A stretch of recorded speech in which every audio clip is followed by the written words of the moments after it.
प्रदेश के फतेहपुर की घटना पर AIMIM सांसद असरुद्दीन ओवैसी ने भाजपा पर देश में नफरत का माहौल बनाने का आरोप लगाया है।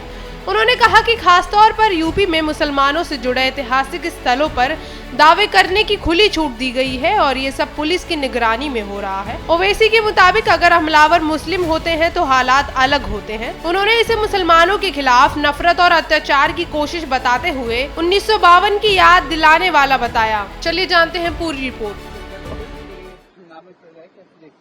ये तो एक हेटरेट का माहौल पूरे देश में बीजेपी ने जो बनाया है और खास तौर से उत्तर प्रदेश में तो उनको खुली छूट दी गई है कि जो कोई भी मुसलमानों से रिलेटेड हिस्टोरिकल, कल्चरल, रिलीजियस जगह होगी उस पर आप किसी भी किस्म से आप उस पर हमला कर सकते हैं, कानून को अपने हाथ में ले सकते हैं।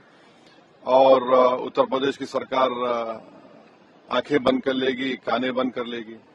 पुलिस की मौजूदगी में जाकर खबरों को तोड़ा जा रहा है, बेहुरमती की जा रही है, दरगाह के अंदर जाया जा रहा है और पुलिस कुछ नहीं कर रही है।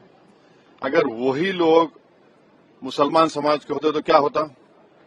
आप खुद सोचिए। तो कानून का इस्तेमाल जो है ना, मजहब को देखकर, पॉलिटिकल आइडियोलॉजी को देखकर इस्तेमाल किया जा रहा है। तो जाहिर है, तो ये तो एक बेहतरीन मिसाल है मुसलमानों से हेटरेट की और उनको अप्रेस करने की जो उत्तर प्रदेश में हुआ है कि दरगाह पर हमला, खबरों को तोड़ना। तो ऐसा लग रहा था कि फिर दोबारा 1992 वापस आ रहा है क्या? 1991 लॉ का आप फिर से एक बार हम देख रहे हैं कि टूटना हो रहा है।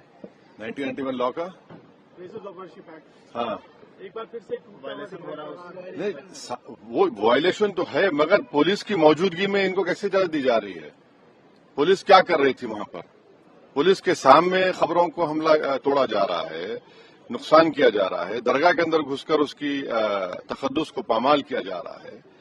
और आस्था क्या है फिर? आपकी आस्था किस में है? आपकी आस्था ना रूल ऑफ लॉ में है, ना आपकी आस्था प्रदेश को पीसफुल रखने में, बल्कि पर आप तो सिर्फ एक ही वन पॉइंट है, चाहे आसाम हो, यूपी हो, मुसलमानों को टारगेट किया जाए, बुलडोजर का इस्तेमाल किया जाए, बेघर किया जाए, या किसी मस्जिद दरगाह पर आप हमला कर दीजिए, या फिर बाद में कह दीजिए कि नहीं नहीं यहाँ पर वो आक्रामककारी आई थी और ऐसा हो गया, ये हो गया। तो ये एक बेहतरीन मिसाल है जुल्म की।